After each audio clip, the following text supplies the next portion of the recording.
La grande découverte. Deuxième édition. Partie I. La grande découverte. Cette histoire est présentée sous la forme d'un dialogue supposé entre deux amis, Tom et Roger, aux visions de la vie complètement différentes. Après un bref silence, Roger demande. Tom, pourquoi continues-tu à défendre l'existence de Dieu? Il n'y a aucune preuve scientifique de Dieu, donc je n'y crois pas. Je ne crois qu'à ce que je vois et à ce que la science prouve.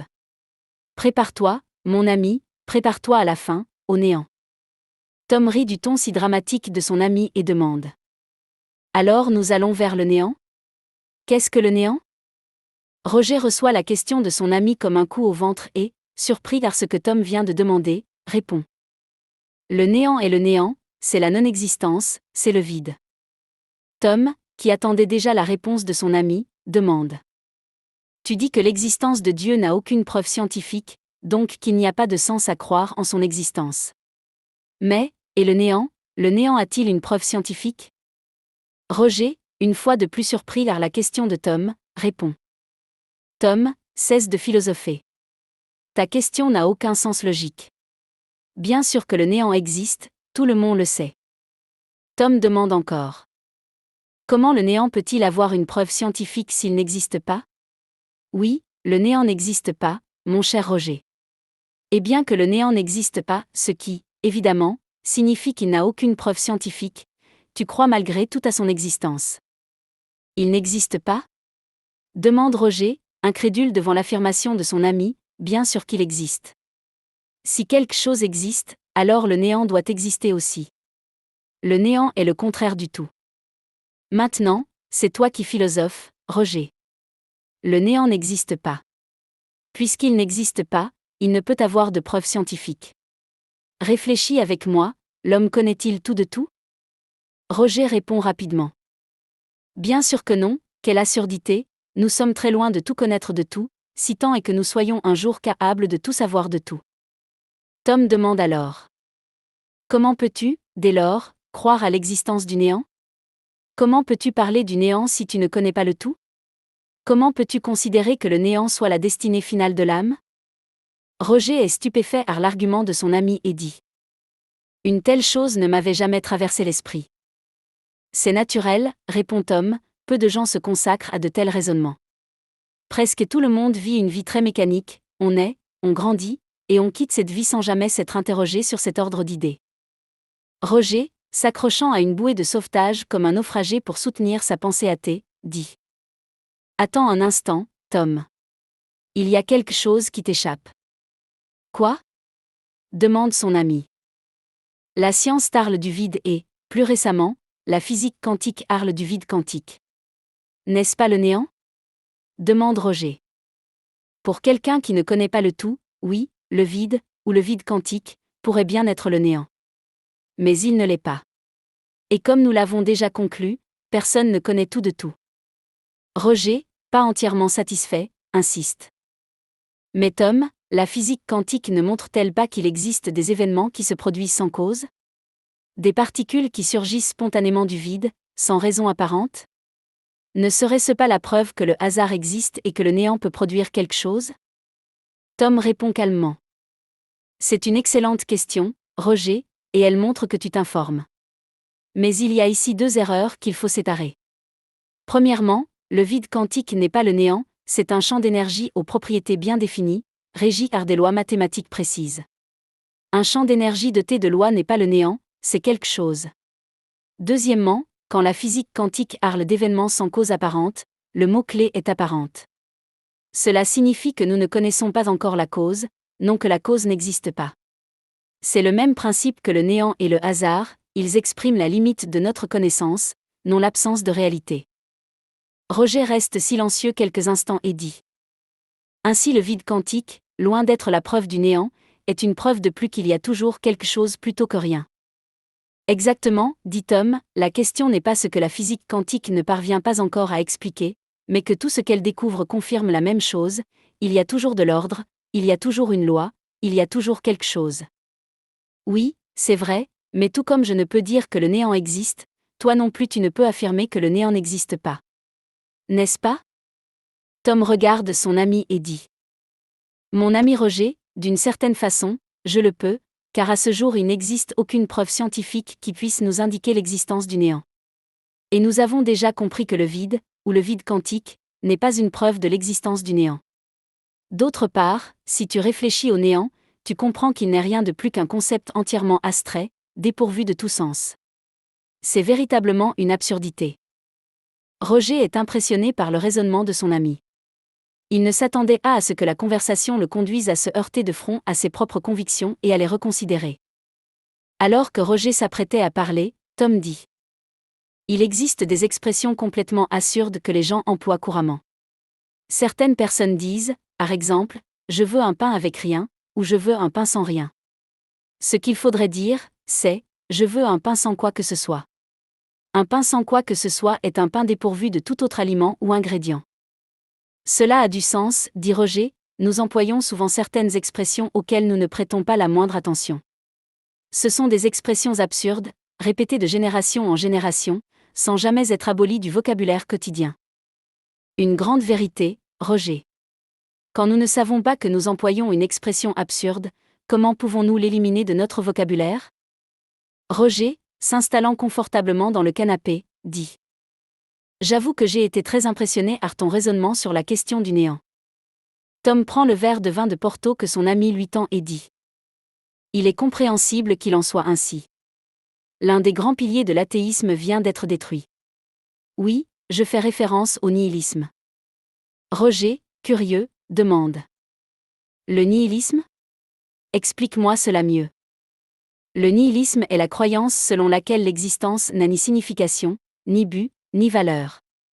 Et son fondement ultime est précisément le néant, l'idée qu'à la fin tout se dissout dans le vide. Si le néant n'existe pas, le nihilisme perd le sol sur lequel il repose. Il n'y a aucun moyen de soutenir que l'existence est dénuée de sens s'il n'y a aucun néant pour la recevoir à la fin. Roger, prenant une gorgée de son vin, dit : mais je reste athée. Ce n'est pas parce que le néant n'existe pas que j'abandonne ma conviction. Tom rit et dit : je m'attendais à cela de ta part, mon ami. Alors, après la mort, où allons-nous ? Tu ne peux plus dire que nous allons vers le néant. Roger attendait déjà la question de son ami et dit : c'est vrai, je ne peux plus dire que nous allons vers le néant. Mais nous cessons simplement d'exister. Tom, prenant quelque chose à manger, affirme : non, mon cher Roger. Ni le corps ni l'âme ne cessent d'exister. Le corps est transformé, l'âme est une question pour une autre conversation. Roger, intrigué, dit : transformé ? Explique-moi cela. La science elle-même nous dit que l'énergie ne se crée ni ne se détruit, elle se transforme seulement. Le corps physique, après la mort, ne disparaît pas, ses éléments retournent à la nature, ils se transforment. La matière qui nous constitue existait avant nous et continuera d'exister après nous. Par conséquent, même sur le plan physique il n'y a pas d'anéantissement. Il y a transformation. La question de l'âme, elle, sera bien réservée à une autre conversation. Roger rit et, prenant lui aussi quelque chose à manger, dit : si l'âme est une création de Dieu, et que Dieu n'existe pas, alors aucune âme n'existe non plus. Nous parlerons de l'âme dans une autre conversation. Dit Tom, réponds-moi à une question. Laquelle ? Demanda Roger. Qui, ou quoi, a créé l'univers ?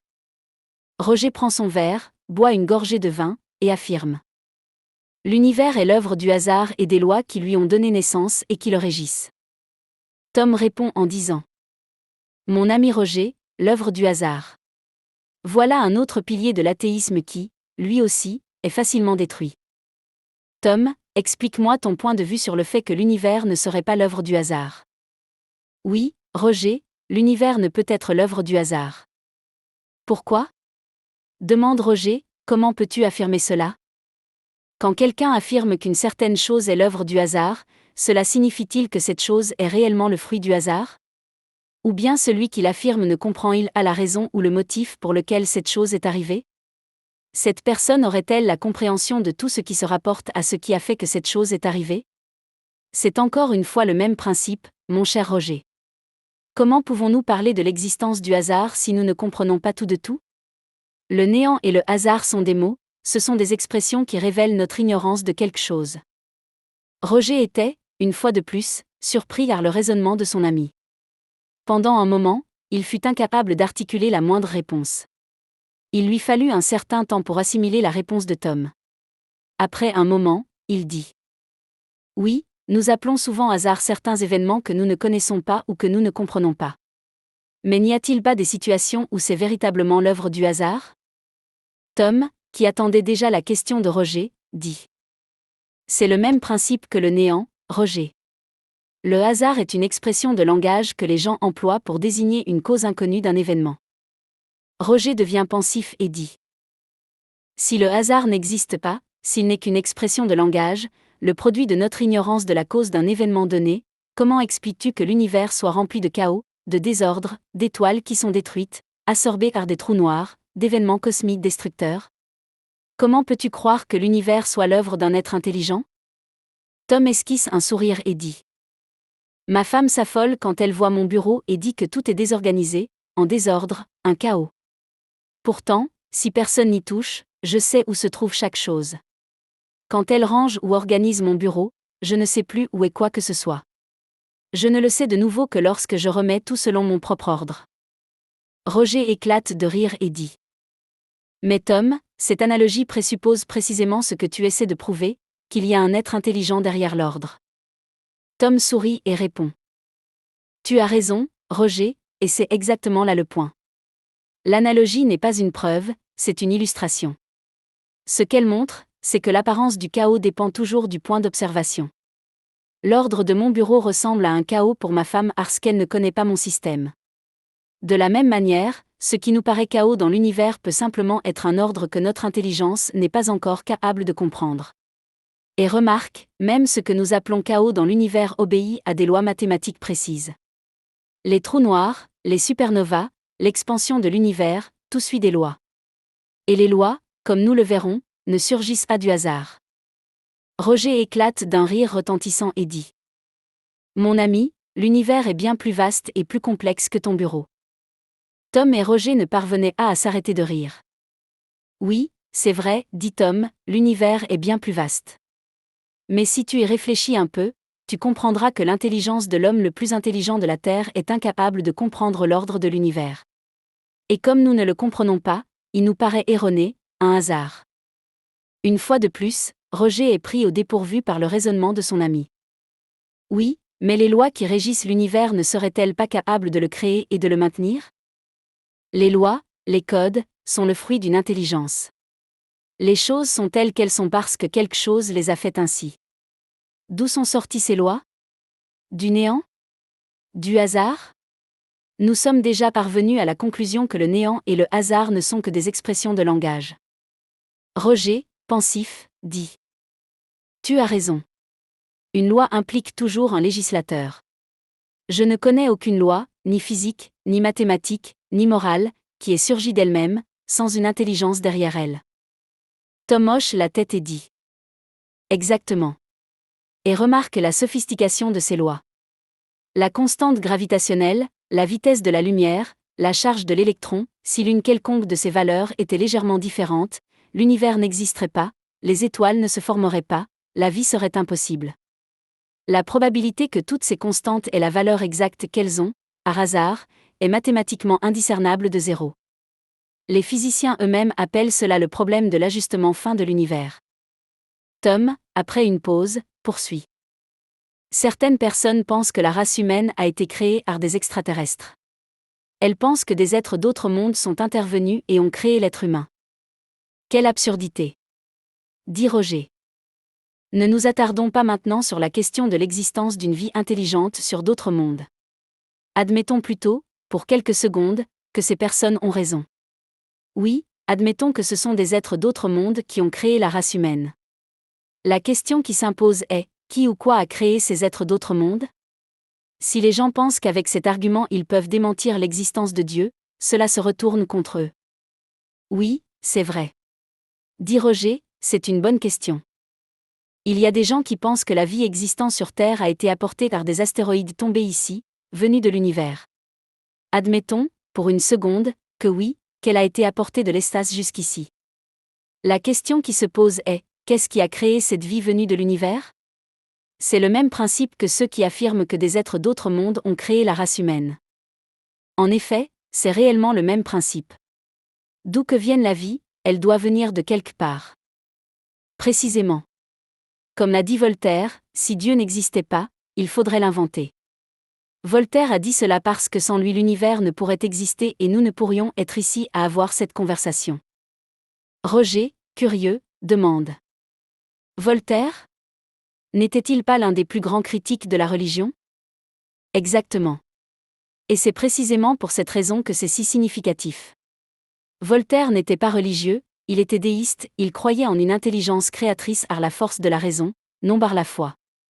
Et c'est précisément par la raison qu'il est parvenu à cette conclusion. Ce qui nous montre que le chemin que nous parcourons n'est pas réservé aux croyants ou aux religieux. C'est un chemin ouvert à quiconque pense avec rigueur. Je commence à comprendre ton point de vue. Mais dis-moi, as-tu de quoi prouver que l'univers n'est pas l'œuvre du hasard ? Bien sûr. Dit Tom, le simple fait que le hasard n'existe pas est déjà une preuve en soi. Mais je pourrais encore en ajouter une autre. Laquelle ? Demande Roger. Mon cher Roger, fais ceci, rassemble des feuilles de papier et sur chacune d'elles inscris chacune des lettres qui composent le poème Les Lusiades, ainsi que chaque virgule, chaque point, chaque espace, tout.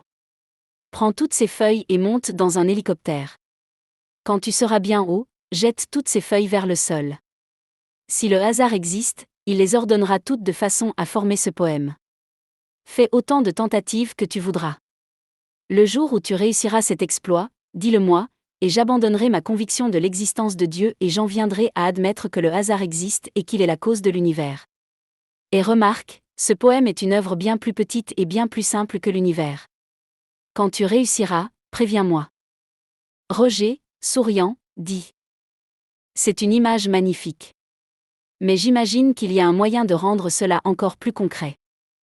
Il y en a un. Le mathématicien Fred Hoyle a calculé que la probabilité que les protéines nécessaires à la vie la plus simple se forment par hasard est d'1 sur 10 puissance 40 000. Pour te donner une idée, il existe environ 10 puissance 80 atomes dans tout l'univers observable. Un nombre à 40 000 zéros dépasse toute notion humaine de possibilité.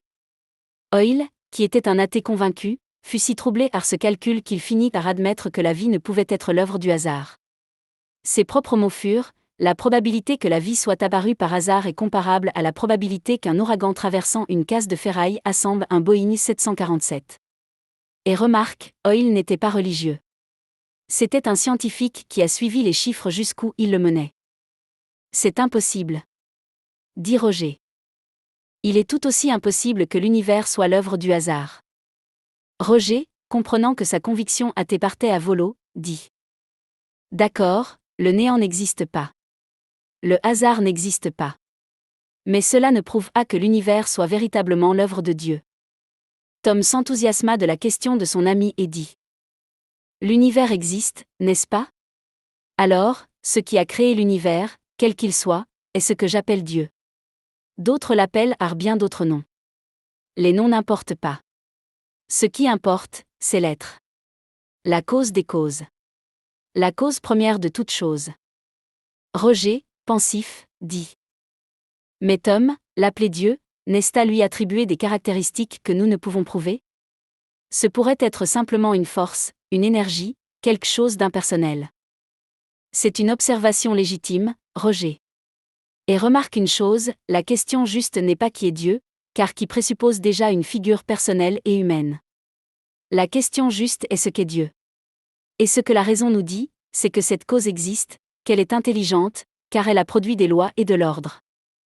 Qu'elle est éternelle, car si elle avait eu un commencement, elle exigerait une cause antérieure, et qu'elle est unique, car s'il y avait deux causes premières, l'une serait nécessairement supérieure à l'autre, et celle-là serait la véritable cause première. Appelle-la comme tu voudras. Ce que tu ne peux nier, c'est l'être.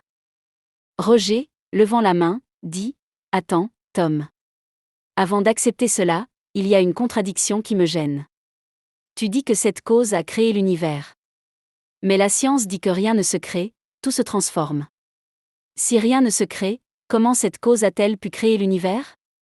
Ou bien rien ne se crée, ou bien l'univers a été créé. Ce ne peut être les deux à la fois. Tom sourit et dit, La loi selon laquelle rien ne se crée et rien ne se détruit est une loi qui opère à l'intérieur de l'univers, une fois qu'il existe. C'est une loi du système. Mais la cause première n'est pas à l'intérieur du système, c'est elle qui est la cause du système. C'est elle qui a établi cette loi même. La création de l'univers n'est pas une transformation d'une énergie qui existait déjà.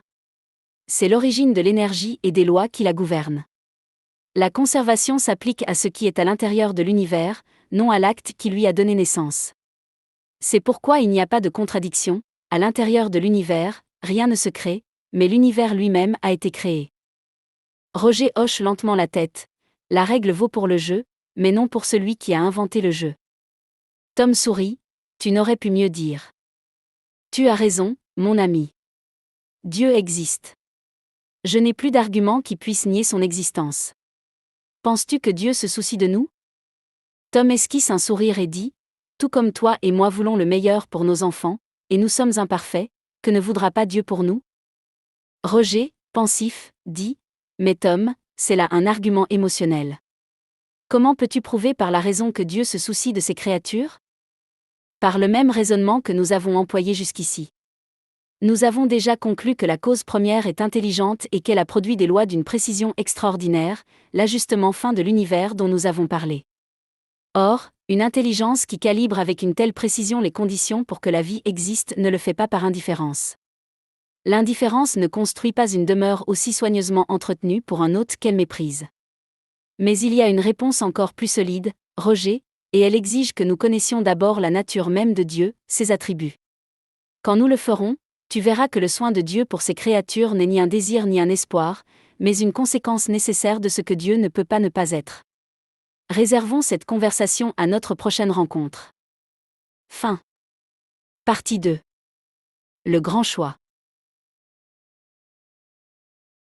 Cette histoire est présentée sous la forme d'un dialogue supposé entre deux amis, Tom et Roger, aux visions de la vie complètement différentes. Dans la première partie, nous avons abordé la question de Dieu, la cause des causes, et les preuves scientifico-philosophiques de son existence. Après un bref silence, Roger demande. Tom, est-ce aujourd'hui que tu vas me parler de l'âme et de sa destinée après la mort? Avant de parler de la question de l'âme et de sa destinée, nous devons chercher à connaître ne serait-ce qu'un peu de la nature de Dieu. Nous ne savons pas encore tout ce qu'il est, mais nous pouvons déjà nous faire une idée de ce qu'il ne peut pas ne pas être.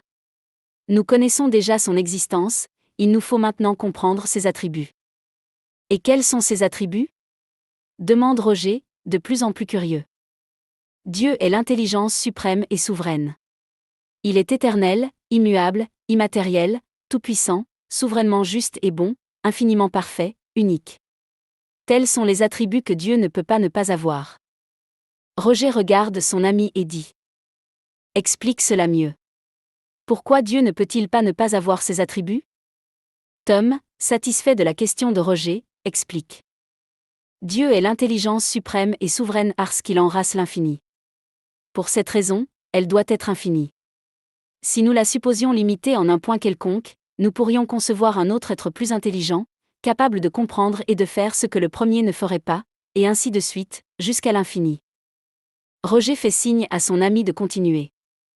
Dieu est éternel parce qu'il n'a eu ni commencement ni fin. S'il avait eu un commencement, il serait sorti du néant. Or, le néant n'étant rien du tout, rien il ne peut produire. Ou bien il aurait été créé par un autre être antérieur et, dans ce cas, cet être serait Dieu. Si nous lui supposions un commencement ou une fin, nous pourrions concevoir une entité existant avant lui et capable de lui survivre, et ainsi de suite, jusqu'à l'infini. Roger, se souvenant d'une conversation antérieure avec son ami, dit. Oui, nous sommes parvenus à cette conclusion lors d'une conversation antérieure. Il ne peut vraiment pas ne pas être l'intelligence suprême et souveraine et, bien sûr, il ne peut pas non plus ne pas être éternel. Peux-tu continuer? Dieu est immuable parce que, s'il était sujet au changement, les lois qui régissent l'univers n'auraient aucune stabilité. Roger, fronçant les sourcils, dit. Immuable? Mais l'univers est en changement constant, en évolution, en expansion. Comment la cause de tout cela peut-elle être immuable? C'est une distinction importante, Roger. L'univers change, mais les lois qui le gouvernent ne changent pas. La gravité fonctionnait de la même manière il y a 1 milliard d'années et fonctionnera de la même manière dans 1 milliard d'années. La vitesse de la lumière est constante. Les constantes mathématiques sont éternelles. Si la cause première changeait, les lois changeraient avec elle, et l'univers serait imprévisible, chaotique, impossible à comprendre pour la science. Le fait que la science soit possible, le fait que nous puissions découvrir des lois et nous y fier, est en lui-même une preuve de l'immuabilité de la cause qui les soutient. Roger fait signe à son ami de continuer. Dieu est immatériel parce que sa nature diffère de tout ce que nous appelons matière. Autrement, il ne serait pas immuable, car il serait sujet aux transformations de la matière. Roger, pensif, dit. Mais Tom, si Dieu est immatériel, comment peut-il interagir avec un univers matériel ? Remarque, Roger, Einstein a démontré que la matière et l'énergie sont deux formes de la même réalité, E égale mc2. La vapeur n'est pas solide comme la pierre, et pourtant elle met en mouvement des locomotives et des navires. Même à l'intérieur de l'univers, il existe des réalités profondément différentes qui interagissent entre elles. Des champs invisibles meuvent des particules. La gravité agit à distance. La physique moderne elle-même nous a montré que la réalité est bien plus profonde que l'ancienne idée de matière solide. Par conséquent, le simple fait que Dieu soit d'une nature différente de la matière ne signifie pas qu'il ne puisse agir sur elle. Cela signifie seulement que notre compréhension de la réalité est encore limitée. Roger s'émerveille du lien entre les attributs et dit. C'est incroyable, Tom. Les attributs ont besoin d'être liés les uns aux autres pour avoir un sens. Continue, mon ami, continue. Dieu est tout-puissant parce que, s'il ne possédait pas la puissance suprême, on pourrait toujours concevoir une entité plus puissante, et ainsi de suite, jusqu'à parvenir à l'être dont aucun autre être ne pourrait dépasser la puissance. Celui-là, alors, serait Dieu. Roger fait signe à son ami de continuer. Dieu est souverainement juste et bon parce que la sagesse providentielle des lois divines se révèle dans les plus petites choses comme dans les plus grandes, cette sagesse ne permettant pas que l'on doute de sa justice ni de sa bonté. Le fait qu'un être possède une qualité de manière infinie exclut la possibilité d'une qualité contraire, car celle-ci l'amoindrirait ou l'annulerait. Un être infiniment bon ne pourrait contenir la plus insignifiante art de malignité. Dieu, donc, ne pourrait être à la fois bon et mauvais, car, ne possédant aucune de ces deux qualités au degré suprême, il ne serait pas Dieu, toute chose serait soumise à son caprice et pour aucune d'elles il n'y aurait de stabilité. Il ne pourrait, par conséquent, pas ne pas être ou infiniment bon ou infiniment mauvais. Or, comme ses œuvres témoignent de sa sagesse, de sa bonté et de sa sollicitude, on en conclura que, ne pouvant être à la fois bon et mauvais sans cesser d'être Dieu, il doit nécessairement être infiniment bon. La souveraine bonté implique la souveraine justice, car s'il agissait injustement ou avec partialité dans une seule circonstance, ou à l'égard d'une seule de ses créatures, il ne serait plus souverainement juste et, par conséquent, ne serait plus souverainement bon. Roger, fronçant les sourcils, dit. Mais Tom, si Dieu est infiniment bon, comment expliques-tu la souffrance dans le monde ? Les guerres, les maladies, la mort des innocents. Comment un Dieu infiniment bon peut-il permettre cela ? C'est une excellente question que nous examinerons plus tard. Auparavant, tu dois comprendre une série de détails que tu ne saisis pas encore. Roger est une fois de plus surpris par les arguments de son ami et dit. Je suis impressionné par les arguments que tu emploies au sujet des attributs de Dieu. Tu peux continuer. Dieu est infiniment parfait parce qu'il est impossible de concevoir Dieu sans l'infinité des perfections, sans laquelle il ne serait pas Dieu, car on pourrait toujours concevoir un être possédant ce qui lui manquerait. Pour qu'aucun être ne puisse le dépasser, il est indispensable qu'il soit infini en tout.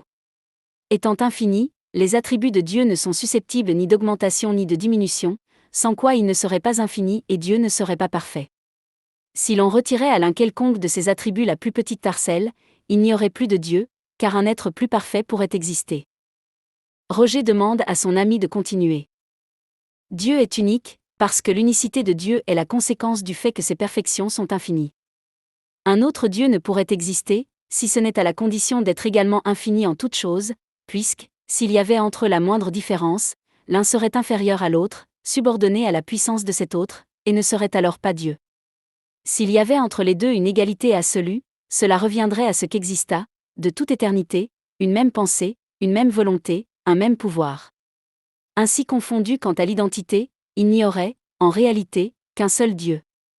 Si chacun avait des attributions particulières, l'un ne ferait pas ce que l'autre ferait, mais alors il n'y aurait pas d'égalité parfaite entre eux, car aucun ne posséderait l'autorité souveraine. En somme, Dieu ne peut être Dieu qu'à la condition qu'aucun autre ne le dépasse, car l'être qui l'excéderait en quoi que ce fût, ne serait-ce que de l'épaisseur d'un cheveu, serait le vrai Dieu. Pour qu'il n'en soit pas ainsi, il est indispensable qu'il soit infini en tout. 1, 4, 5. Roger est empli d'émerveillement devant la logique irréfutable que son ami lui présente au sujet des attributs de Dieu et dit « Tom, je suis étonné par ton exposé des attributs de Dieu. Je les comprends tous et je vois que certains ne peuvent exister sans les autres. Pourtant, quel est le rapport entre l'âme et sa destinée et les attributs de Dieu ?» Tom esquisse un sourire et dit « Roger, ils sont indispensables pour comprendre l'âme et sa destinée. Mais nous n'en sommes encore qu'au début, et il reste bien des points à relier. Mon cher Tom, la destinée de l'âme après la mort n'est qu'une question de foi. Certaines religions disent une chose, d'autres en disent une autre. Certaines parlent de ciel, d'enfer, de paradis. Elles parlent d'âme, d'esprit, d'ange, de démon. Bref, tout cela n'est qu'une question de foi. Non, Roger, ce n'est pas une question de foi. Nos conversations n'ont aucun caractère religieux. Nous ne cherchons pas ici à défendre la religion A, B ou C. Nos conversations sont toujours scientifico-philosophiques. Roger, surpris, dit « Mais Tom, comment peux-tu parler de l'âme sans parler de religion ? L'âme est un concept religieux. Il est vrai que les religions parlent de l'âme depuis des millénaires, Roger. Mais l'âme n'est pas la propriété exclusive de la religion. Platon explorait la nature de l'âme comme une question philosophique et rationnelle, par la force de la raison pure, indépendamment de toute croyance. Pythagore, les stoïciens, les néoplatoniciens ont fait de même. Ce qui est le plus intéressant, c'est que des penseurs d'époque, de cultures et de traditions complètement différentes sont parvenus aux mêmes conclusions sur l'âme, non par la foi, mais par la raison. Et plus récemment, des chercheurs tels que le Dr Alexander Moreira Almeida, le Dr Ian Stevenson et le Dr Pim van Lommel ont étudié l'âme et la survivance de la conscience avec toute la rigueur scientifique. La question de l'âme peut être abordée avec rigueur philosophique et scientifique, sans qu'il soit nécessaire d'invoquer aucune religion. C'est précisément ce que nous ferons. 6, 7. Émoticône, n'en croyant pas ses yeux. Roger est surpris par la réponse de son ami et dit, animé. Très bien, parlons donc de l'âme et de sa destinée. L'âme n'existe-t-elle que tant que le corps existe ? C'est une excellente question, mais avant de parler de la destinée de l'âme, nous devons savoir ce qu'elle est. L'âme, ou l'esprit, est l'être intelligent, et cela ne dépend pas du fait qu'elle soit ou non liée à un corps matériel. Alors que Tom allait continuer à parler, Roger demande. Quelle est la différence entre l'âme et l'esprit ? C'est la même chose. Nous disons âme lorsqu'elle est liée à un corps physique, et nous disons esprit lorsqu'elle en est détachée. Roger fait signe à son ami de continuer. L'âme, ou l'esprit, est l'être intelligent individualisé. Elle est dotée de sentiments, de volonté. L'âme a eu un commencement et n'aura pas de fin. Elle est immortelle. L'esprit n'a pas besoin d'être lié à un corps matériel pour exister, pour avoir intelligence, individualité et sentiments. Nous deux sommes un esprit doté d'un corps physique, et non un corps physique qui possède une âme ou un esprit. Roger, pensif, dit. Mais Tom, la science nous dit que la conscience est un produit du cerveau. Que lorsque le cerveau meurt, la conscience disparaît. Comment peux-tu affirmer que nous sommes un esprit doté d'un corps et non l'inverse ? Roger, ce n'est pas la science qui dit que la conscience est un produit du cerveau. C'est seulement la supposition de certains scientifiques, non de tous. Nous éclaircirons cette question plus loin, avec des arguments scientifiques qui te surprendront. Pour l'instant, suis le raisonnement. J'ai compris. La différence entre l'âme et Dieu, c'est que l'âme a eu un commencement et n'aura pas de fin. Dieu, quant à lui, n'a eu ni commencement ni fin. Mais l'intelligence n'est-elle pas une caractéristique du cerveau ? Non. L'intelligence est une caractéristique de l'esprit. Le cerveau n'est qu'une machine qui reçoit les instructions de l'esprit, tout comme la télévision montre les images qui lui sont transmises par câble ou par antenne. La source de la transmission montrée à la télévision n'a pas son origine dans la télévision. Si tu veux, en langage informatique, le logiciel est l'esprit et le matériel est le cerveau. Bien entendu, l'âme communique avec le corps, et le corps influence l'âme. Roger, curieux, dit. Peux-tu me donner un exemple de cette influence mutuelle entre le corps et l'âme? Avec plaisir. Quand tu es malade, ton état physique affecte ton humeur, tes pensées, ta disposition, le corps influence l'âme. Mais quand tu es anxieux ou triste, ton corps réagit, le cœur s'accélère, l'estomac se contracte, tu perds l'appétit, l'âme influence le corps.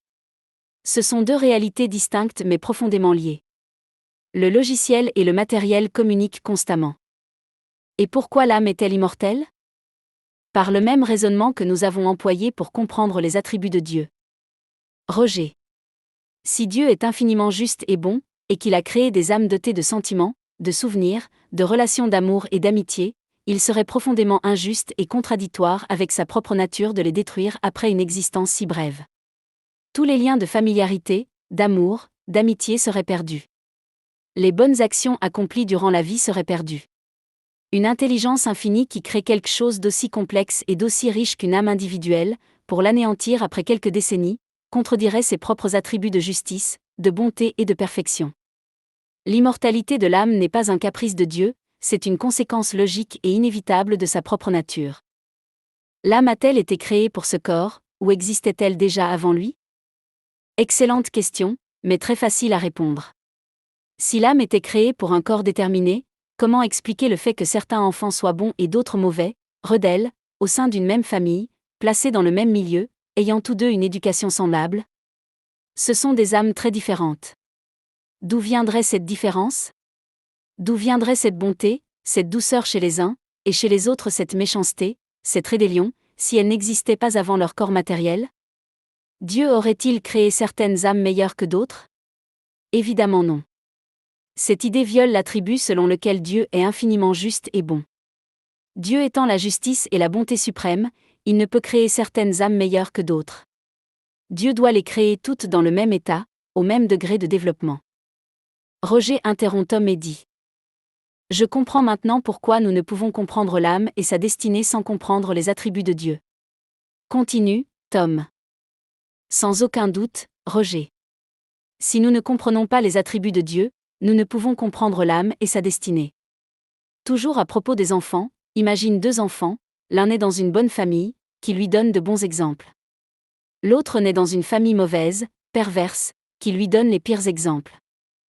Une fois encore, l'idée que les âmes sont créées pour le corps viole l'attribut de la souveraine justice et bonté de Dieu, car, tandis qu'une âme aurait plus de facilité à suivre le bon chemin, l'autre serait plus facilement entraînée vers la méchanceté et la perversité, c'est une tendance, non un entraînement irrésistible, puisque de bonnes familles peuvent avoir de mauvais enfants et de mauvaises familles de bons enfants. Pourquoi Dieu placerait-il une âme dans une bonne famille et une autre dans une mauvaise famille? La pensée selon laquelle l'âme est créée pour le corps, qu'elle n'existait pas avant lui, viole l'attribut de la suprême justice et bonté de Dieu. Roger fait signe à son ami de continuer. Si l'âme était créée pour le corps et n'existait pas avant lui, quelle serait la destinée de cette âme lorsqu'un enfant meurt en bas âge ou peu de temps après sa naissance? Cette âme n'a eu le temps de faire ni le mal ni le bien. Alors, où irait-elle après la mort du corps physique? Vers quelque enfer? Non, car elle n'a rien fait qui justifie un tel châtiment. Vers quelque sorte de ciel ou de paradis? Mais quel bien a-t-elle fait qui justifie une telle récompense? Vers quelque limbe? Ne serait-ce pas déjà un châtiment ou une récompense? Cette idée viole l'attribut de la suprême justice et bonté de Dieu.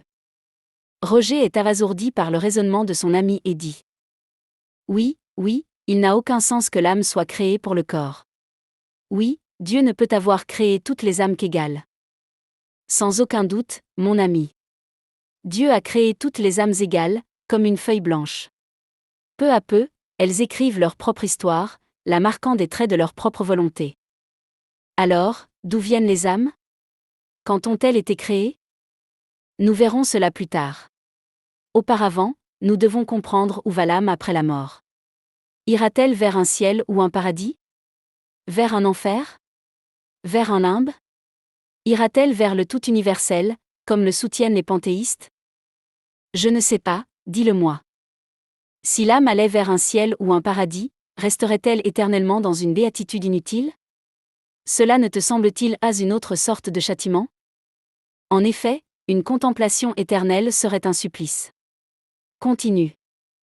Si elle allait vers un enfer, resterait-elle éternellement dans la souffrance, sans aucune possibilité de repentir? Cette idée contredit au moins deux attributs de Dieu, celui de la l'un de ses enfants dans une souffrance éternelle sans rémission. Il suffirait, pour cet esprit, d'une seule existence mal orientée pour que Dieu lui dicte un supplice éternel, dans un acte de vengeance contre sa créature. Cela n'est pas juste, cela n'est pas bon et cela n'est pas intelligent. En effet, l'idée de l'enfer transforme Dieu en un être terrible et punisseur. Continue, mon ami. Si elle allait vers le tout universel, elle perdrait son individualité pour toute l'éternité. Nous avons vu que l'âme est un être individuel, qu'elle a eu un commencement et n'aura pas de fin, donc elle ne peut perdre son individualité.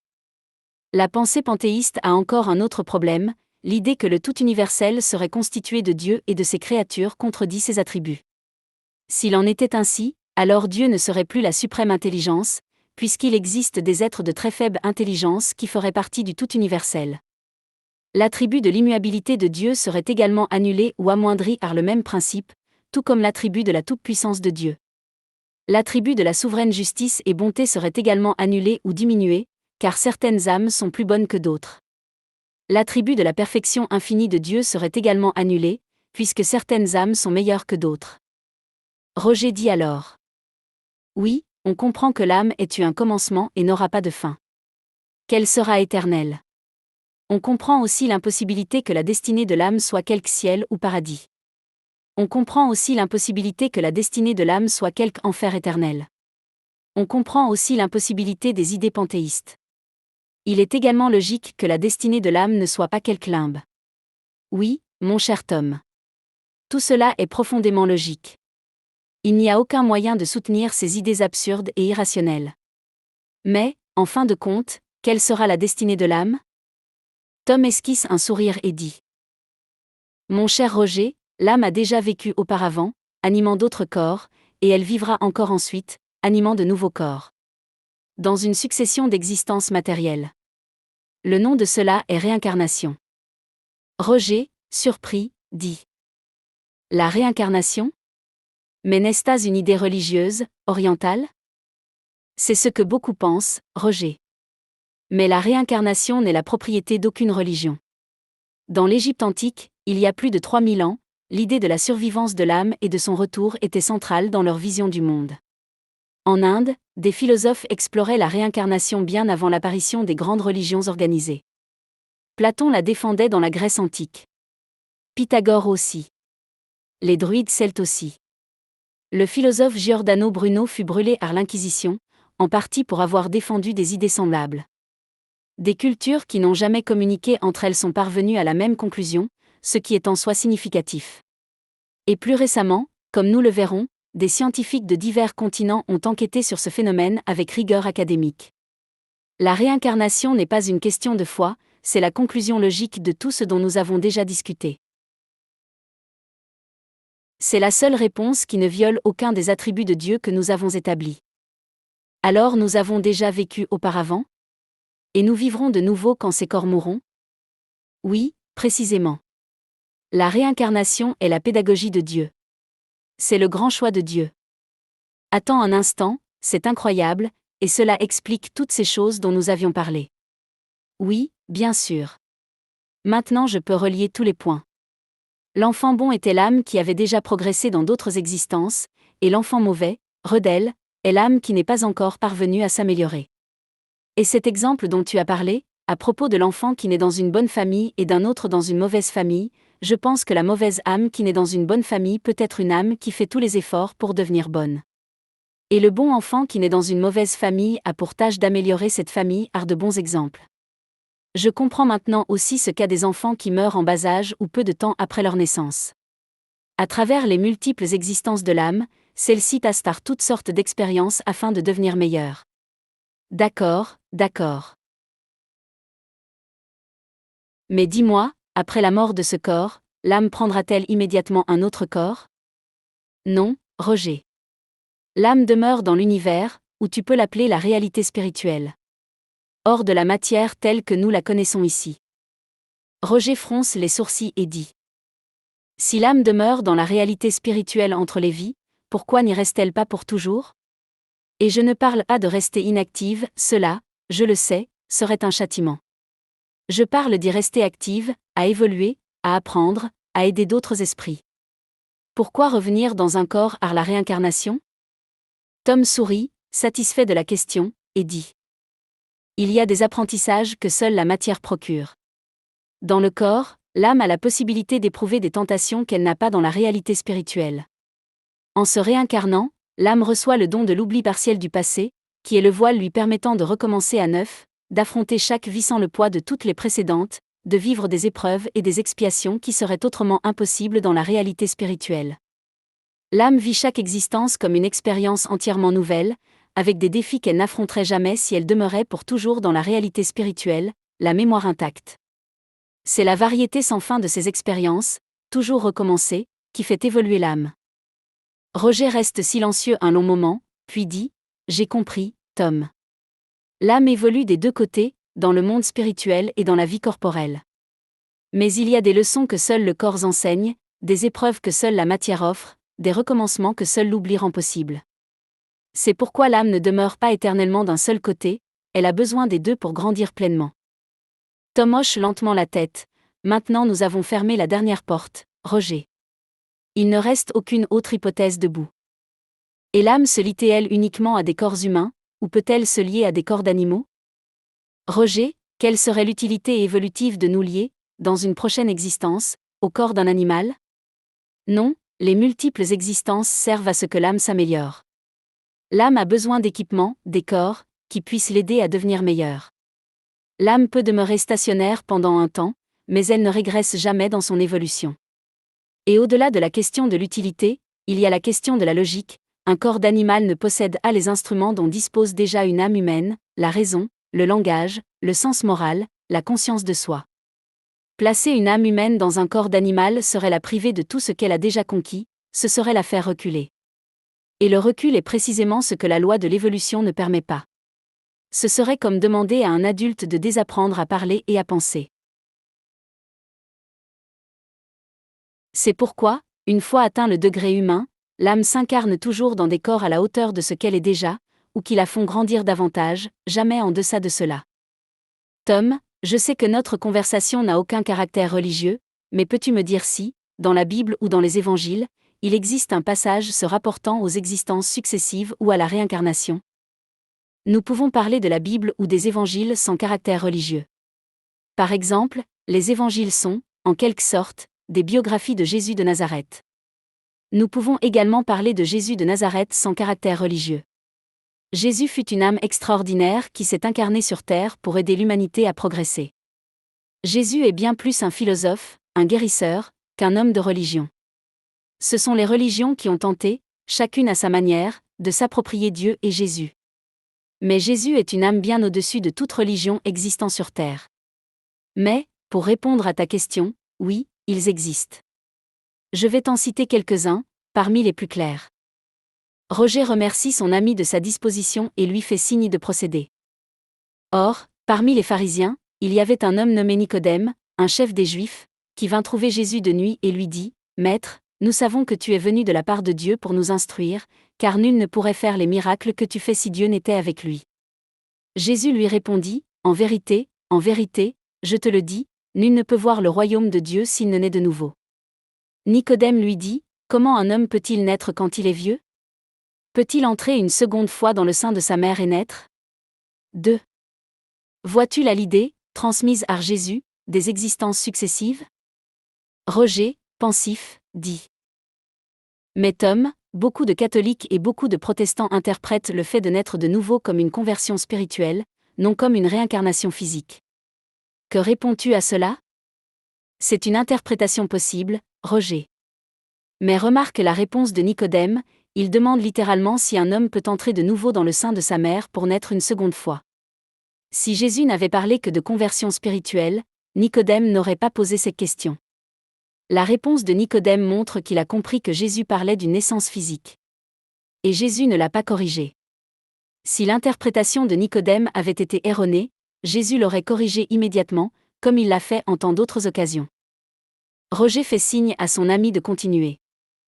Si donc vous, étant mauvais, savez donner de bonnes choses à vos enfants, combien plus votre Père, qui est dans les cieux, donnera-t-il de bonnes choses à ceux qui les lui demandent?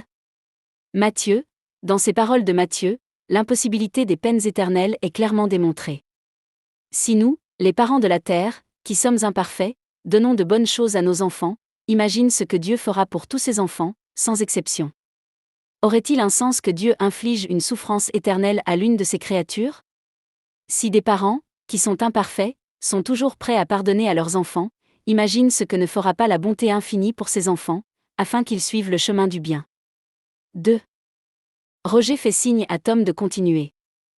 Je le jure par moi-même, je ne désire pas la mort de l'impie, mais que l'impie se convertisse, qu'il abandonne le mauvais chemin et qu'il vive. Ézéchiel, ch 33, v 11, ce passage de la Bible n'est-il pas assez clair pour nous montrer l'impossibilité de tout enfer éternel? Sans aucun doute, Tom, l'idée d'un châtiment éternel est entièrement contraire à la suprême justice et bonté de Dieu. Si les âmes se réincarnent, elles ont toujours la possibilité de s'améliorer. Y a-t-il d'autres passages? Oui, il y en a. Il y a un passage dans les évangiles qui montre clairement que Jean-Baptiste est la réincarnation d'Élie, l'un des prophètes du passé.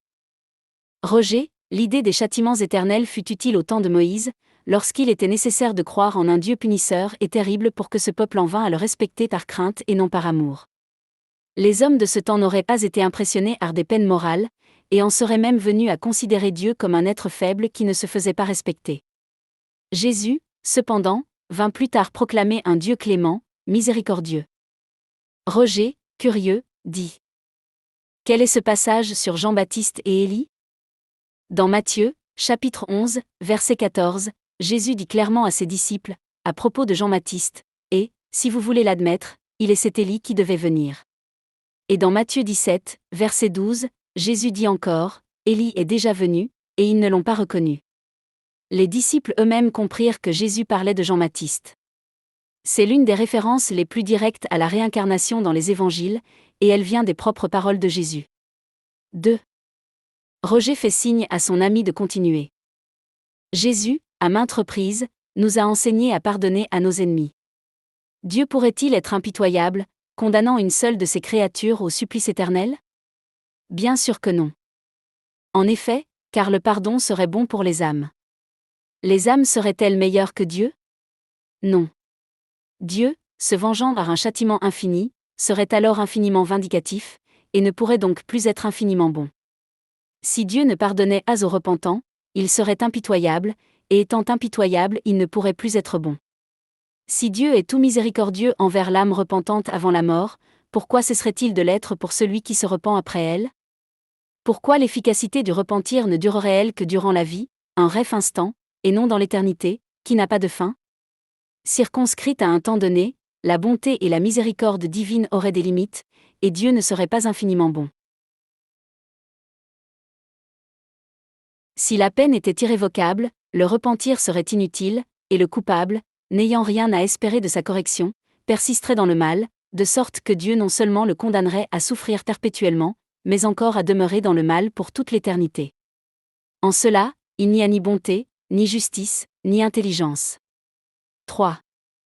Excellente observation, Roger. Tom, pourquoi existe-t-il, disons, entre les existences, cette réalité spirituelle dépourvue de matière telle que nous la connaissons? Parce que nous venons de là-bas jusqu'ici. Notre véritable demeure n'est pas ici. Notre véritable demeure est là-bas. D'autre part, l'esprit se confronte, dans la vie spirituelle, aux conséquences de toutes les imperfections qu'il n'a pu corriger dans la vie corporelle. Roger, pensif, dit: mais Tom, comment peux-tu affirmer que notre véritable demeure est là-bas et non ici? Remarque, Roger. Nous passons ici quelques décennies, un bref instant face à l'éternité de l'âme. L'âme existait avant de s'incarner et continuera d'exister après. La vie corporelle est un passage, non une destination.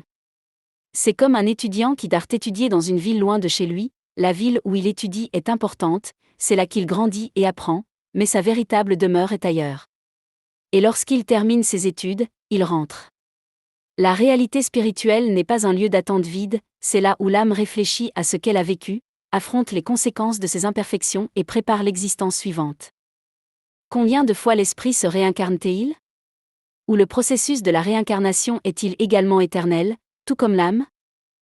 L'esprit s'incarne autant de fois que nécessaire. Au moment où il n'est plus nécessaire qu'il s'incarne, il vit uniquement et seulement en tant qu'esprit. Ainsi l'incarnation n'a lieu que tant que l'esprit est imparfait, c'est cela ? Oui, précisément.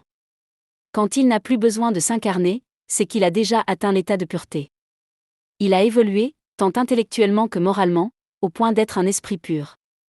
Le bonheur complet est lié à la perfection, c'est-à-dire à la purification complète de l'esprit. Il n'y a pas une seule imperfection de l'âme qui n'entraîne d'inévitables conséquences, comme il n'y a pas une seule qualité qui n'aboutisse à une jouissance. En vertu de la loi du progrès, qui donne à toute âme la possibilité d'acquérir le bien qui lui manque, comme de se dépouiller du mal qu'elle possède, selon son propre effort et sa propre volonté, l'évolution est ouverte à toutes les créatures.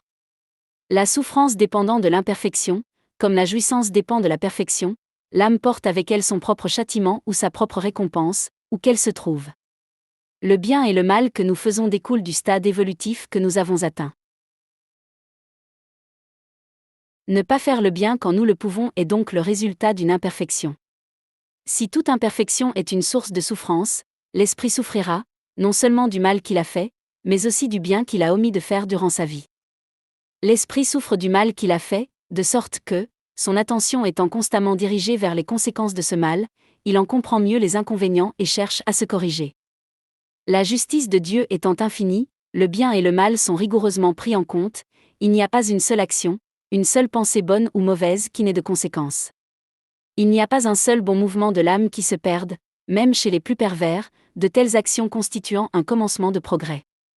Toute faute commise, tout mal réalisé est une dette contractée qui devra être payée, si elle ne l'est pas dans une existence, elle le sera dans la suivante ou les suivantes, car toutes les existences sont solidaires les unes des autres. Celui qui s'acquitte dans une existence n'aura pas besoin de payer une seconde fois. 3. D'où la suprême justice et bonté de Dieu. La justice ne doit pas annuler la bonté, ni la bonté annuler la justice. Justice et bonté doivent aller de pair afin que la justice ne se transforme pas en impitoyabilité ou en vengeance, et que la bonté sans la justice ne se transforme pas en injustice. Sans aucun doute. Dieu concilie la justice et la bonté dans la perfection. Roger fait signe à Tom de continuer. L'esprit subit, tant dans le monde corporel que dans le monde spirituel, la conséquence de ses imperfections. Les misères, les vicissitudes endurées dans la vie corporelle proviennent de nos imperfections, ce sont des expiations de fautes commises dans l'existence présente ou dans des existences précédentes. Par la nature des souffrances et des vicissitudes de la vie corporelle, on peut juger de la nature des fautes commises dans une existence antérieure, et des imperfections qui les ont fait naître. L'expiation varie selon la nature et la gravité de la faute, de sorte que la même faute peut donc déterminer des expiations différentes, selon les circonstances, atténuantes ou aggravantes, dans lesquelles elle a été commise. Il n'y a pas de règle absolue ni uniforme quant à la nature et à la durée de l'expiation. Sa durée dépend de l'amélioration de l'esprit coupable.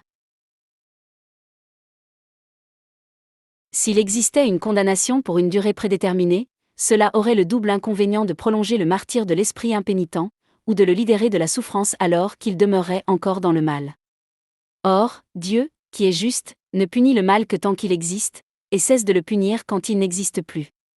D'autre part, le mal moral, étant en lui-même une cause de souffrance, fera durer celle-ci tant que subsistera celui-là, ou diminuera d'intensité à mesure qu'il décroîtra. 3. Roger, soudain, dit. Tom, te souviens-tu que je t'ai demandé plus tôt comment un Dieu infiniment bon peut permettre la souffrance dans le monde ? Tu as dit que tu résoudrais cela plus tard. Je crois que je peux maintenant répondre moi-même à cette question. Dis-moi, Roger. La souffrance n'est pas un châtiment arbitraire de Dieu. C'est la conséquence naturelle des imperfections des âmes et de l'usage qu'elles font de leur libre arbitre. Dieu a donné à ses créatures la liberté de choisir, et avec cette liberté vient la responsabilité des conséquences de leur choix. Le mal ne vient pas de Dieu, il vient de l'imperfection des esprits qui sont encore en évolution. Et les lois morales que Dieu a créées fonctionnent comme une boussole, quand nous les violons, nous en subissons les conséquences, non comme une vengeance, mais comme un apprentissage. Tout comme quand quelqu'un mange à l'excès et se retrouve avec un mal de ventre, ce n'est pas un châtiment, c'est une conséquence naturelle qui instruit. Je n'aurais pu mieux dire, Roger. La souffrance, vue à travers le prisme d'une seule existence, semble injuste. Vue à travers le prisme de l'éternité de l'âme et de la réincarnation, elle se révèle comme une partie d'un processus d'évolution et de perfectionnement. La justice de Dieu n'est pas la justice humaine, elle est infiniment plus sage et plus vaste. Comment faut-il comprendre le châtiment de Dieu ? Comme un acte de bonté, car tant que l'esprit persistera dans le mal, il sera loin du bonheur. Et Dieu a créé les esprits pour le bonheur suprême. Le châtiment de Dieu est un acte d'éducation et non de vengeance. Roger demande à son ami de continuer. Une condition inhérente à l'infériorité des esprits est qu'ils ignorent le terme de leur épreuve, la croyant éternelle, tout comme un tel châtiment leur semble devoir être éternel. Le repentir, bien qu'il soit le premier pas vers la régénération, ne suffit pas à lui seul, l'expiation et la réparation sont également nécessaires. Le repentir, l'expiation et la réparation constituent donc les trois conditions nécessaires pour effacer les traces d'une faute et ses conséquences. Le repentir peut survenir durant la vie terrestre ou dans l'état spirituel, à n'importe quel moment, s'il est tardif, cependant, le coupable souffre plus longtemps. L'expiation consiste dans les souffrances physiques et morales qui en sont la conséquence, que ce soit dans la vie présente, ou dans la vie spirituelle après la mort, ou encore dans une nouvelle existence corporelle. Toutes les fautes n'entraînent pas un préjudice direct et effectif, en de tels cas, la réparation s'opère en faisant ce qui aurait dû être fait et a été négligé, en accomplissant les devoirs dédaignés, les missions laissées inaccomplies. La responsabilité des fautes est entièrement personnelle, nul ne souffre des erreurs d'autrui, sauf s'il leur a donné naissance, soit en les provoquant par l'exemple, soit en ne les empêchant pas alors qu'il l'aurait pu. Certes, la miséricorde de Dieu est infinie, mais elle n'est pas aveugle. Le coupable qu'elle atteint n'est pas mis en liberté, et, tant que la cause existe, il subit la conséquence de ses erreurs. 3. La logique, la justice et la bonté de Dieu sont incroyables. Une question, se pourrait-il que nous deux ayons aussi été amis dans des existences antérieures ? C'est possible. Mais nous pourrions aussi avoir eu une relation de père et de fils, de frère, ou tout autre degré de parenté. Toutes les bonnes relations de cette vie peuvent déjà avoir une ancienneté plus grande qu'on ne le suppose. La réincarnation renforce les liens de la famille, tandis que l'unicité des existences les rompt. Et comment expliquer certaines relations familiales troublées par des haines, des ressentiments, des animosités ? Certains esprits, qui étaient déjà ennemis dans des existences antérieures, se réunissent au sein d'une famille afin de diluer ces sentiments antagonistes. C'est une tentative de rapprochement entre ces esprits, qui ne parviennent pas toujours à ce but. Peut-il arriver que deux esprits qui ne se connaissent pas s'incarnent dans une même famille ? Oui, cela le peut, ce sont les indifférents. Ni amis, ni ennemis. Mais, normalement, dans l'espace les esprits forment des groupes ou des familles entrelacées par l'affection, par la sympathie et par la similitude de leurs inclinations. Heureux de se retrouver ensemble, ces esprits se recherchent les uns les autres. L'incarnation ne les sépare que momentanément, car, en retournant à la vie spirituelle, ils se réunissent de nouveau, comme des amis qui reviennent d'un voyage. Souvent même, les uns suivent les autres dans l'incarnation, venant ici se réunir dans une même famille, ou dans un même cercle, afin de travailler ensemble à leur avancement mutuel. Si les uns s'incarnent et les autres non, ils ne cessent pas pour autant d'être unis par la pensée. Ceux qui demeurent libres veillent sur ceux qui sont en captivité. Les plus avancés s'efforcent d'aider les retardataires à progresser. Après chaque existence, tous ont avancé d'un pas sur le chemin du perfectionnement. 2. Puisque nous avons déjà eu de nombreuses existences, notre parenté s'étend elle au-delà de celle qui fait partie de notre existence actuelle ? Il ne peut en être autrement. La succession des existences corporelles établit entre les esprits des liens qui remontent à des existences antérieures.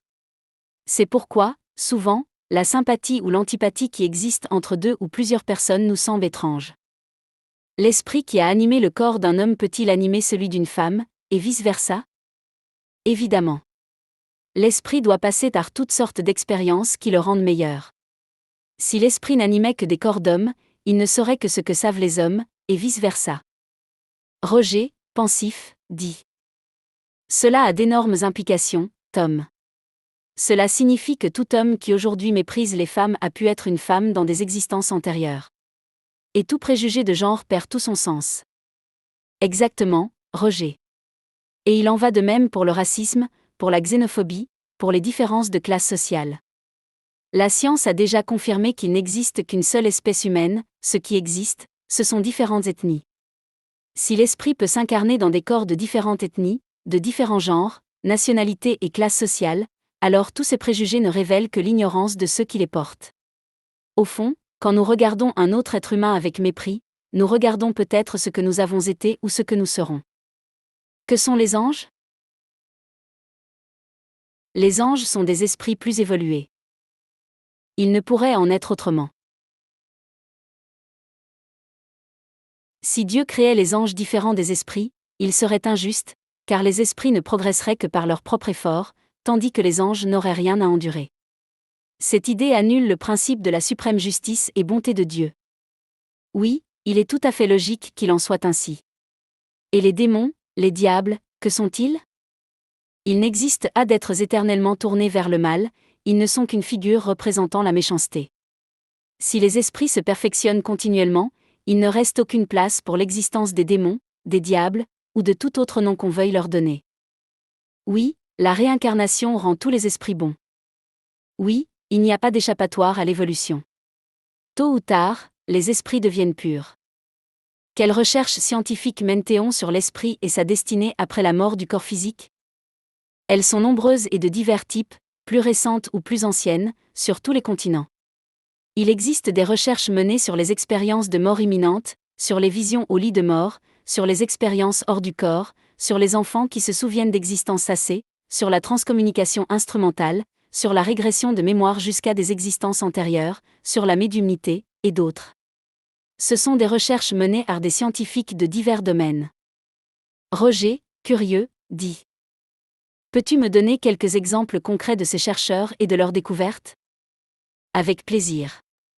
Le Dr Ian Stevenson, de l'Université de Virginie, a consacré 40 ans à étudier des enfants ayant des souvenirs de vies antérieures, documentant plus de 3000 cas sur tous les continents.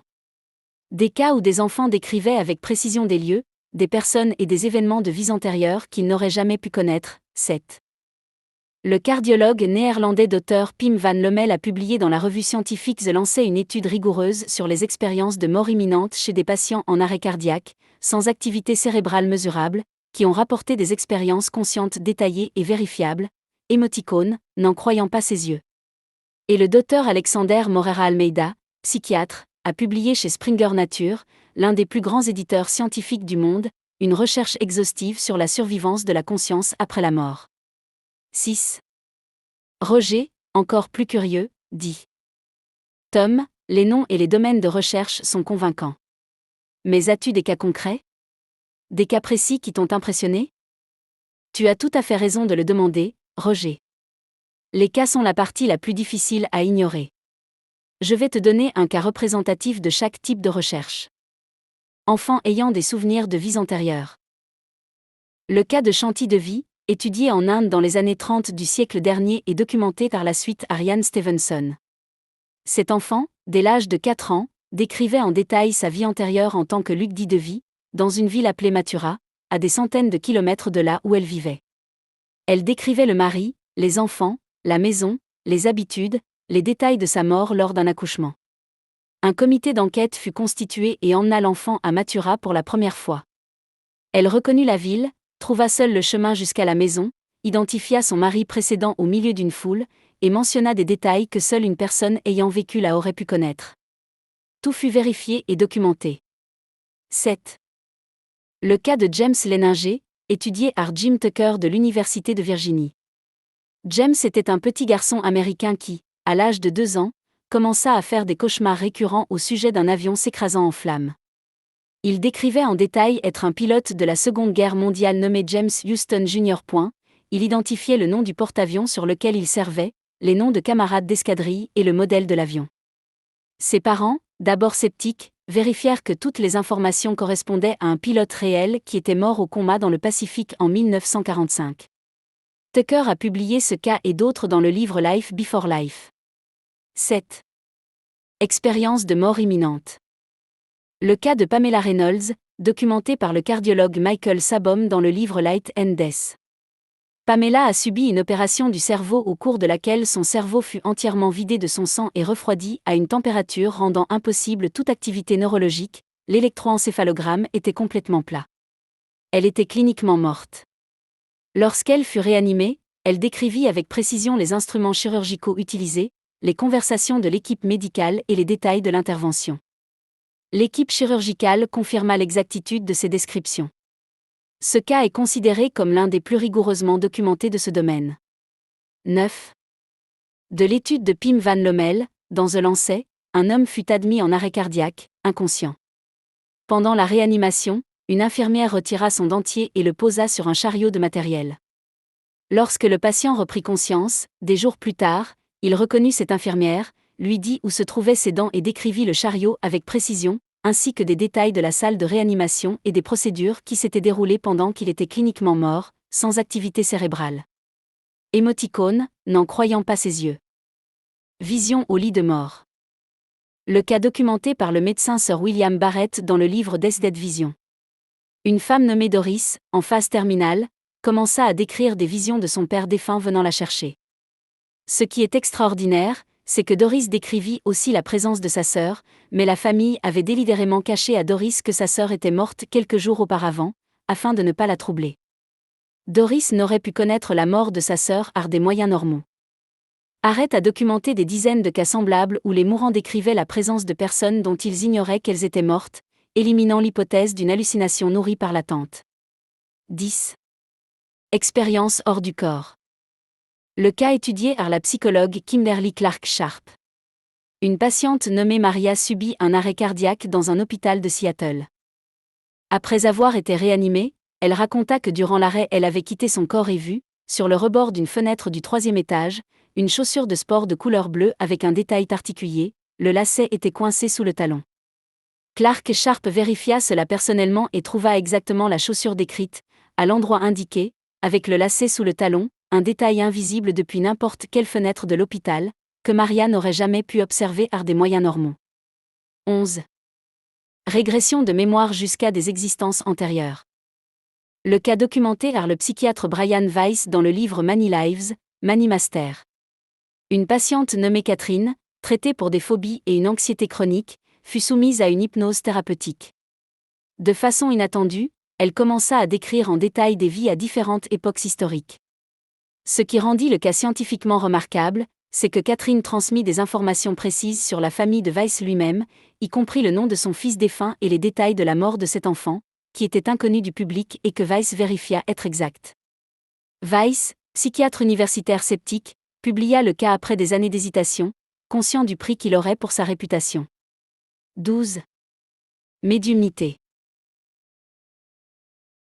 Le cas de Leonora Piper, étudié par William James, professeur de philosophie et de psychologie à Harvard et fondateur de la psychologie américaine. James était profondément sceptique lorsqu'il commença à étudier Piper, un médium qui transmettait des messages de personnes défuntes. Après des années de recherche rigoureuses, comprenant une surveillance privée pour vérifier qu'elle ne recueillait pas d'informations à l'avance, et des séances avec des participants anonymes, James conclut que Piper transmettait des informations impossibles à obtenir par des moyens normaux. Son rapport, publié dans les actes de la Society for Psychical Research, est considéré comme l'un des documents les plus rigoureux de ce domaine. James écrivit « J'ai trouvé mon corbeau blanc, un seul corbeau blanc suffit à prouver que tous les corbeaux ne sont pas noirs. » 13. Transcommunication instrumentale. Les recherches de l'ingénieur Friedrich Jürgenson, en Suède, dans les années 50 du siècle dernier. Jürgenson enregistrait des chants d'oiseaux pour une documentation ornithologique lorsque, en réécoutant les enregistrements, il découvrit des voix qui répondaient à ses questions et mentionnaient le nom de sa mère défunte. Ces recherches furent reprises par le psychologue Constantin Rodive, qui documenta plus de 100 000 enregistrements de voix dans des conditions contrôlées de laboratoire, avec des équipements blindés contre les interférences radio. Le livre de Rodive, Breakthrough, fut analysé par des ingénieurs de Pi Record, au Royaume-Uni, qui confirmèrent la présence des voix sans parvenir à les expliquer. 14. Roger reste silencieux un moment et dit « Tom, ces cas sont extraordinaires. Et ce qui les distingue de simples histoires, c'est précisément le fait qu'ils ont été étudiés avec rigueur, par des personnes n'ayant aucun intérêt à prouver quoi que ce soit, et que les détails ont été vérifiés de façon indépendante. C'est exactement cela, Roger. La force de ces cas ne réside pas dans la foi de ceux qui les ont vécus. Elle réside dans la vérification indépendante des faits. Et ils se comptent par milliers, non par dizaines. Sur tous les continents. Avec des schémas qui se répètent de façon cohérente, indépendamment de la culture, de la religion ou de l'époque. Roger, pensif, dit. Mais Tom, te souviens-tu que, plus tôt, la question de savoir si la conscience est un produit du cerveau est restée sans réponse? Ces études y répondent-elles? Elles y répondent, Roger. Si la conscience n'était qu'un produit du cerveau, il serait impossible que des patients en arrêt cardiaque, sans aucune activité cérébrale mesurable, aient des expériences conscientes détaillées et vérifiables. Et il serait impossible que des enfants se souviennent avec précision de vies antérieures.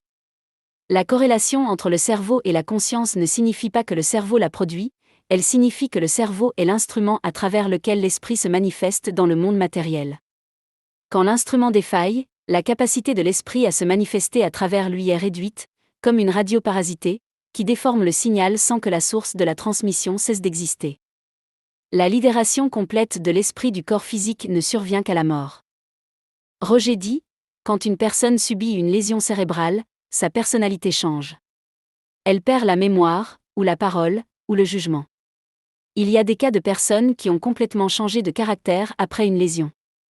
Si l'âme était indépendante du cerveau, comment expliques-tu qu'un coup à la tête change ce qu'est une personne?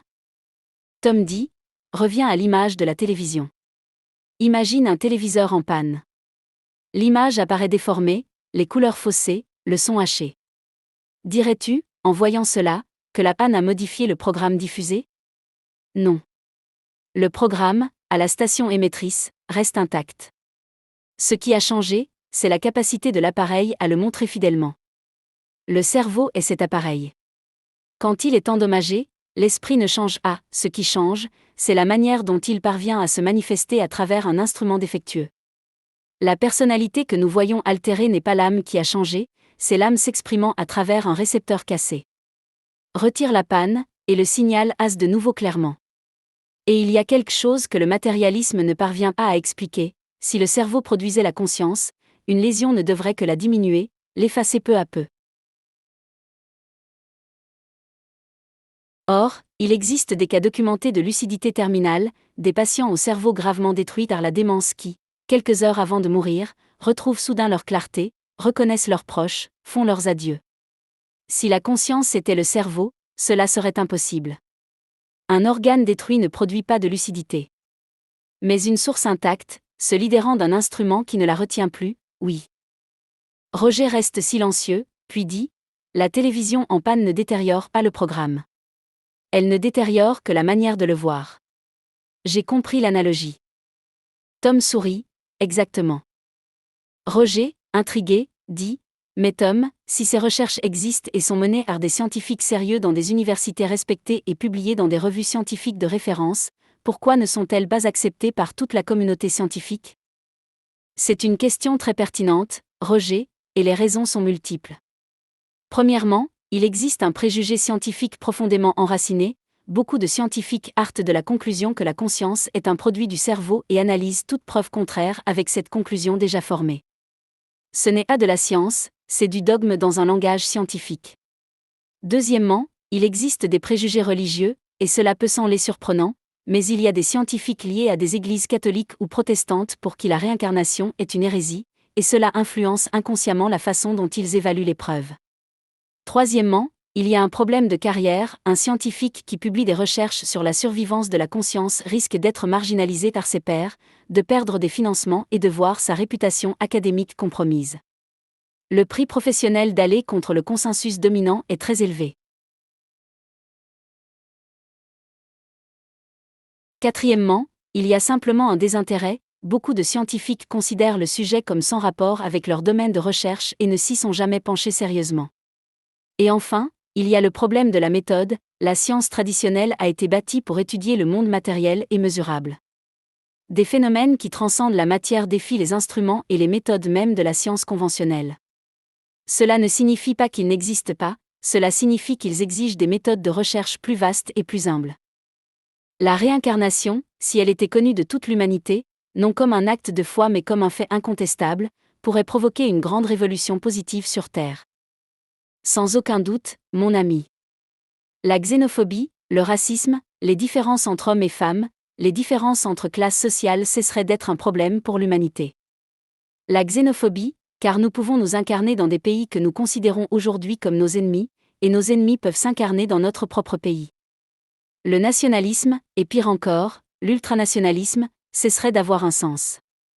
Le racisme, car nous pouvons nous incarner dans des corps de n'importe quelle ethnie. Et ceux qui aujourd'hui n'appartiennent pas à la nôtre peuvent venir à s'y incarner. Il en irait de même pour les différences entre hommes et femmes, car l'esprit peut s'incarner dans le corps d'un homme ou d'une femme, et pour les différences sociales, car nous pouvons nous incarner dans toutes les classes sociales. Ce qui nous distingue véritablement, ce n'est pas le pays dans lequel nous nous incarnons, la couleur de peau que nous avons, que nous soyons hommes ou femmes, riches ou pauvres. Ce qui nous distingue, c'est notre degré d'évolution par rapport aux autres. L'esprit qui est supérieur ne cherche à rabaisser personne. Le supérieur aide l'inférieur à devenir meilleur. C'est vrai. Les guerres, les conflits de toutes sortes cesseraient d'avoir le moindre sens. La faim, la misère extrême disparaîtrait de la terre. En effet. Il y aurait encore des gens plus riches que d'autres, car l'égalité absolue est une utopie. Les esprits ne sont pas tous au même niveau d'égalité quant à leur évolution. Si nous distribuions également toute la richesse qui existe dans le monde, en moins de 5 minutes il y aurait déjà des gens plus riches que d'autres. Le problème ne réside pas dans l'existence de la richesse elle-même, mais dans l'excès constaté dans la manière dont la richesse est distribuée. Il n'a aucun sens qu'il y ait des gens extrêmement riches et d'autres qui meurent de faim. Tu as raison. L'humanité deviendrait extrêmement coopérative. Roger, pensif, dit. Tom, te souviens-tu que je t'ai demandé plus tôt d'où viennent les âmes et quand elles ont été créées, et que tu as dit que nous verrions cela plus tard? Tu n'as pas encore répondu. Tu as raison, Roger. La vérité est que nous ne savons pas quand elles ont été créées. Dieu les a créées, mais le moment de la création est au-delà de notre connaissance actuelle. Ce que nous savons, c'est qu'elles ont été créées simples et ignorantes, comme une feuille blanche, et que depuis lors elles évoluent, par leur propre effort et leur propre volonté, vers la perfection. Le chemin est long, mais aucune âme n'est laissée pour toujours en arrière. Bibliographie. 1. Le livre des esprits, Allan Kardec. 2. L'Évangile selon le spiritisme, Allan Kardec. 3. Le ciel et l'enfer selon le spiritisme, Allan Kardec. 4. Somme théologique, Thomas d'Aquin. 5. Métaphysique, Aristote. 6. Science de la vie après la mort, Alexander Moreira Almeida, Mariana Costa et Humberto Schubert Coelho, Springer Nature. 7. 20 Cases Suggestive of Reincarnation, Life Before Life, Ian Stevenson, Jim Tucker, University of Virginia. Émoticône, n'en croyant pas ses yeux near death experience in survivor of cardiac arrest, Pim Van Lommel, The Lancet. 9. Light and Death, Michael Sabom. 10. Death Dead Vision, Sir William Barrett. 11. Near Death Experience, Kimberly Clark Sharp. 12. Many Lives, Many Master, Brian Weiss. 13. Report on Mrs. Piper, William James, Society for Psychical Research. 14. Brit Roug, Constantin Rodive. Fin. Tu connaîtras Dieu et tu aimeras Dieu. Spinoza. La réincarnation est la pédagogie de Dieu et son grand choix pour conduire l'homme au bonheur complet. Téléchargez l'œuvre.